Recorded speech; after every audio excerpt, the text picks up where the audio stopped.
So hello friends, welcome back to my channel Meenachari creations. ఈ రోజు video వచ్చేసి ప్రెగ్నెన్సీలో ఉన్నప్పుడు గ్రహణాల గురించి అయితే మనం చాలా వీడియోస్ అనేవి షేర్ చేసుకున్నాం అనమాట.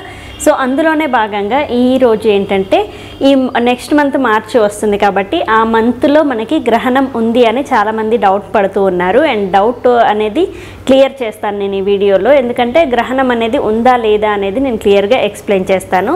సో ఈ నెక్స్ట్ మంత్ గ్రహణం అనేది మనకి మార్చి నెల అని అంటే నేను ఆల్రెడీ వీడియోస్లో చాలా వరకు షేర్ చేశాను.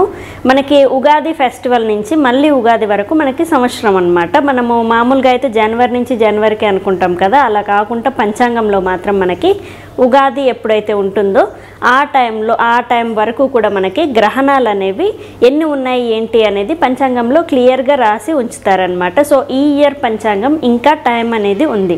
అంటే మనకి ఉగాది ఫెస్టివల్ అయిపోయిన తర్వాత ఉగాది ఫెస్టివల్ రోజుకే మనకి కొత్త పంచాంగం అనేది వస్తుంది.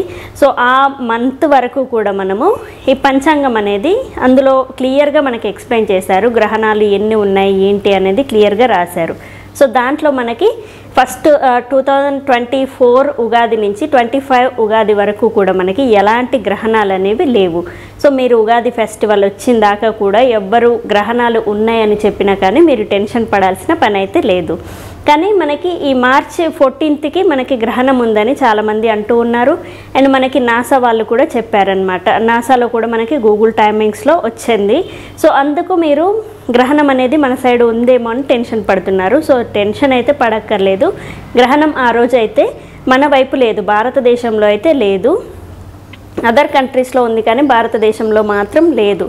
సో మీరు ఈ గ్రహణం గురించి ఎన్ని గంటలకి ఏంటి అనేది కూడా మీకు టైమింగ్స్ కూడా అవసరం లేదు. కాకపోతే మీకు టైమింగ్స్ కావాలి అని అంటే నేను 2 days ముందు లేదంటే 1 week ముందు మీకు గ్రహణం టైమింగ్స్ అనేవి చెప్తాను. ఇప్పుడు మార్చి 14కి కాబట్టి ఆ రోజు పౌర్ణమి అన్నమాట. పౌర్ణమి రోజు చంద్రగ్రహణం అనేది పడుతూ ఉంటుంది. సో పౌర్ణమి కాబట్టి మీరు నైట్ టైం పడుతూ ఉంటుంది. అందుకు టైమింగ్స్ కావాలి అని అంటే మాత్రం నేను ఒక 2 days లేదా 1 week ముందు అయితే మీకు మనకి టైమింగ్స్ వస్తాయి గూగుల్లో. సో అది చెక్ చేసుకున్నా మీరు పర్వాలేదు, నేనైనా చెప్తాను. సో ఆ రోజు చంద్రగ్రహణం అన్నమాట. అండ్ మనకి 29కి మళ్ళీ సూర్యగ్రహణం అనేది ఉంటుంది. సో సూర్యగ్రహణం అనేది అమావాస్య రోజు వస్తూ ఉంటుంది. సో ఈ అమావాస్య రోజు పట్టే గ్రహణం గురించి కూడా నేను క్లియర్గా చెప్తాను. అది కూడా మనకి లేదు. సో ఫస్ట్ చంద్రగ్రహణం లేదు, అండ్ తర్వాత చంద్రగ్రహణం లేదు అని అంటే 100కి 100% సూర్యగ్రహణం కూడా ఉండదు, అది కూడా మనకి లేదనమాట. సో 29th రోజు మార్చి 14th రోజు అయితే మీరు టెన్షన్ పడాల్సిన పనేం లేదు. అండ్ గ్రహణ నియమాలు కూడా అవసరం లేదు.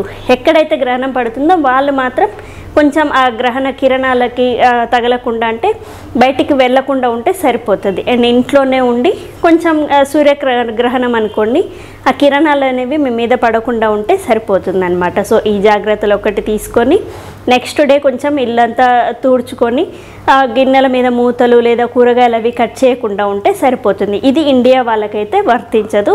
ఎక్కడైతే గ్రహణం ఉంటుందో వాళ్ళ వరకైతే మీరు ఇలాంటి జాగ్రత్తలు అనేవి తీసుకోవచ్చు, తీసుకోకపోయినా పర్వాలేదు.